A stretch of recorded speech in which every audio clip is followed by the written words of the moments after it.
औज़ु बिल्लाहि मिनश शैतानिर रजीम बिस्मिल्लाहिर्रहमानिर रहीम। अस्सलामु अलैकुम नाज़रीन गिरामी, उम्मीद है कि आप सब खैरियत से होंगे। नाज़रीन गिरामी, माह मुबारक रमज़ान है, तो इस हवाले से जो है आज हमारा जो टॉपिक जो मौजू जो है वो रोज़े के हवाले से है। यहाँ पे हमने तीन टॉपिक को तीन मौजू को लेके आए हैं। सबसे जो पहली जो हमारी बात है वो रोज़े के हवाले से है कि रोज़े की अक़साम, और दूसरी बात जो है वो कौन कौन से रोज़े हम पर वाजिब हैं, और तीसरी बात जो है वो शराइती वजूब रोज़ा, यानी इंसान पर जो है वो किस शराइत की बिना पर जो है रोज़ा वाजिब हो जाता है। तो सबसे पहली बात यह है कि रोज़े की अक़साम।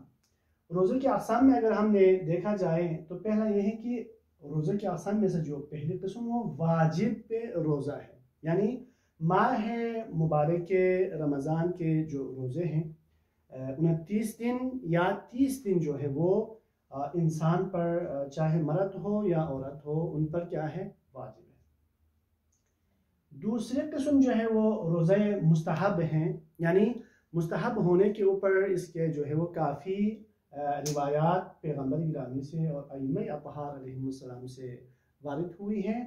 मिन जुमला माह मुबारक, माह रजबुल मुरज्जब और माह शाबानुल मुअज़्ज़म, इन दो महीनों में जितना हो सके रोज़ा रखना मुस्तहब है।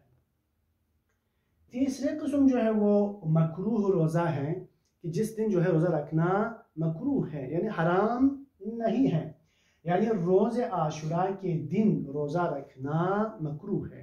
रोज़ आशुरा हम सबको मालूम है, जिस दिन जो है वो नवासे रसूल इमाम हुसैन अलैहिस्सलाम को शहीद किया गया, आपका बावफ़ा असहाब को शहीद किया गया, आपका बावफ़ा और अलमदार अब्बास अलैहिस्सलाम सानिया हैदर से मशहूर हैं, अब्बास अलमदार को शहीद किया गया, जवान बेटा अली अकबर को शहीद किया गया, 6 माह का बेटा अली असगर को शहीद किया गया, और जो इमाम ज़ैनुल आबिदीन और बाकी जो मस्तूरात जिंदा बच गए थे उनको जो है वो असीर करके ले गए। तो रोज़ आशुरा के दिन रोज़ा रखना हराम नहीं है लेकिन मकरूह है। और चौथी जो किस्म है रोज़े की वो हराम रोज़ा है, यानी ईद फित्र और ईद कुर्बान के दिन। ईद फित्र जो है वही यकुम शव्वाल की पहली तारीख को, और इसी तरह जो है ईद कुर्बान 10 ज़िलहज्जतुल हराम को रोज़ा रखना हराम है।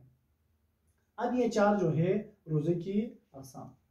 अब जो है कौन कौन से रोज़ा हम पर वाजिब हैं। पहले भी मैंने अर्ज़ किया कि माह मुबारक के रमज़ान के जो 29 या 30 दिन पूरे के पूरा जो है वो हम पर वाजिब है।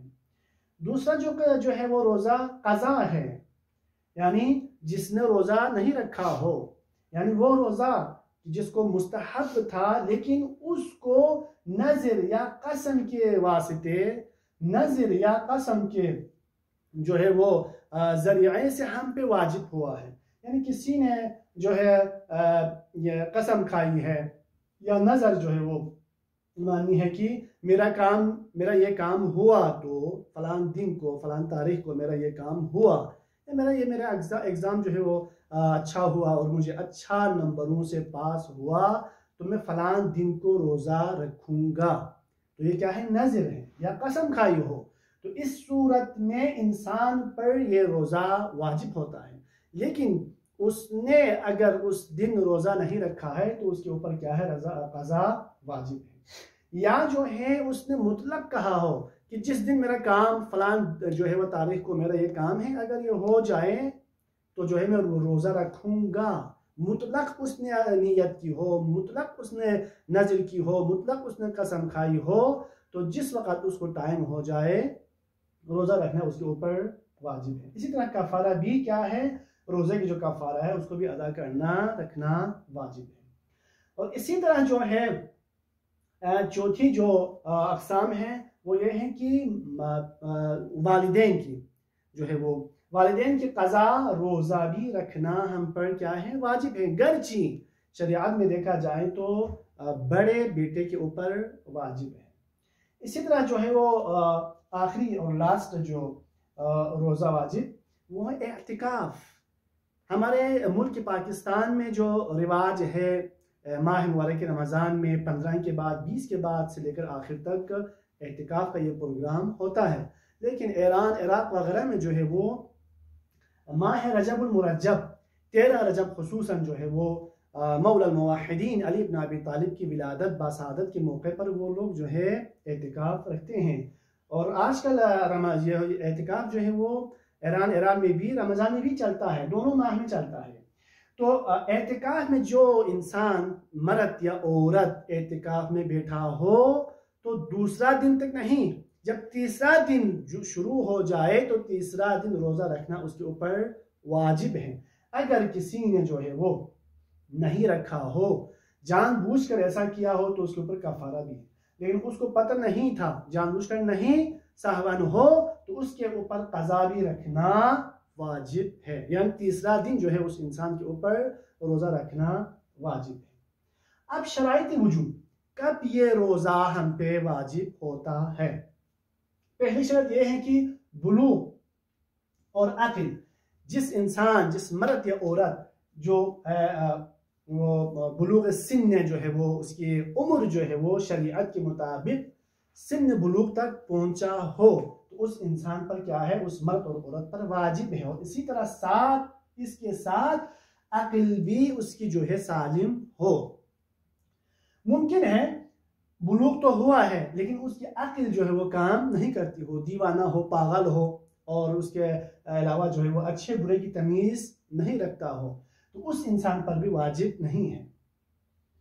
दूसरी शर्त जो है वो कुदरत रखता हो, सिन्न बुलूग पर भी पहुंचा है, अक्ल भी उसकी काम करती है, लेकिन उसके पास तवानाई नहीं है, ताकत नहीं है, एनर्जी नहीं है कि वो रोज़ा रख सकूं। अगर वो रोज़ा रख लें तो वो बेहोश हो जाए, उसके लिए नुकसानदा हो, तो उस सूरत में उस पर वाजिब नहीं है। और इसी तरह जो है वो तीसरी जो शराइत वो मान्य ना हो, उसके लिए रोज़ा रखने के लिए मान्य ना हो, अगर मान्य हो तो उसके ऊपर वाजिब नहीं है।